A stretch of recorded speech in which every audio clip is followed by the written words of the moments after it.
Good morning, third graders. Today's reading lesson is about our vocabulary, and I am going to read and talk about Mr. Wang's wonderful noodles. Mr. Wang is the best noodle maker in Shanghai, China.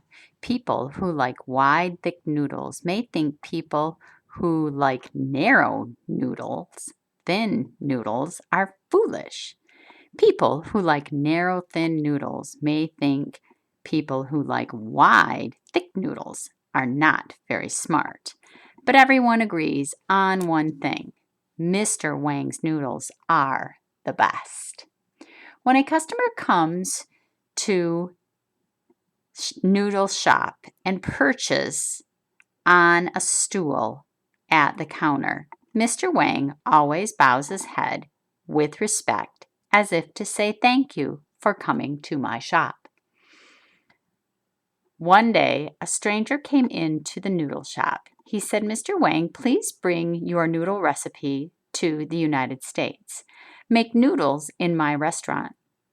The warm shop suddenly felt chilly.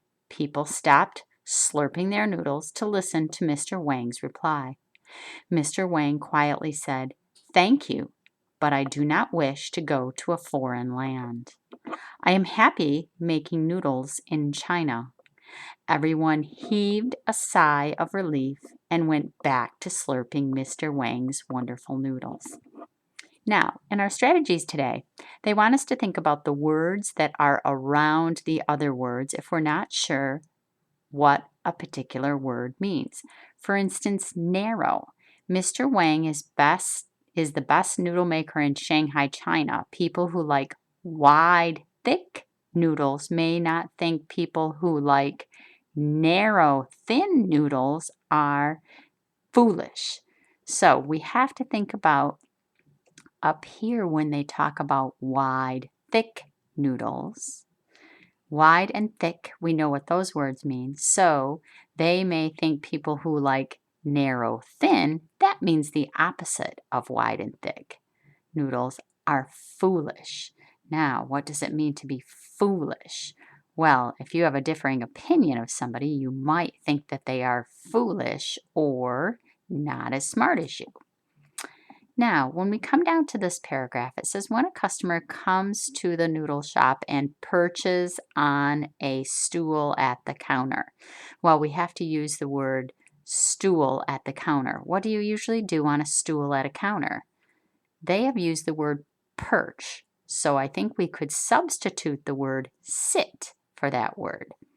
Now, let's look at this word bows. Mr. Wang always bows his head with respect as if to say thank you. Well, we know that one way to say thank you is to bow, so bowing his head means to lower it. Now our next one says, he said, Mr. Wang, please bring your noodle recipe to the United States. Make noodles in my restaurant. Well, that last sentence, make noodles in my restaurant, in order to make noodles, we need a recipe. So a recipe is a list of items to make something. The warm shop suddenly felt chilly. Well, suddenly tells us that something has changed, and chilly must be the opposite of warm. So we know if warm means hot, chilly must mean cool. And our last one here, the word foreign, if we look at what he says, Mr. Wang quietly said, thank you, but I do not wish to go to a foreign land. I am happy making noodles in China. We know that China is his homeland, so foreign has to be a land where he was not born. It's the opposite of his homeland. I hope this helps with your vocabulary page. I'll be emailing it shortly. Now, there are 1 through 5 just says match each word with its meaning and draw a line to connect them. 6 through 10 just want you to write the word from the box that completes each sentence. On the bottom, there's something fun to do on a separate sheet of paper. It says on a separate sheet of paper, write a recipe for something you like to eat or drink. It can be simple like chocolate milk or a sandwich. Use as many vocabulary words as possible. Today, I'm not going to have you worry about using vocabulary words. I'm going to send you a recipe of the breakfast smoothie that I make every morning. Some of the words that might be easier to use are just the word recipe and maybe chili or foolish.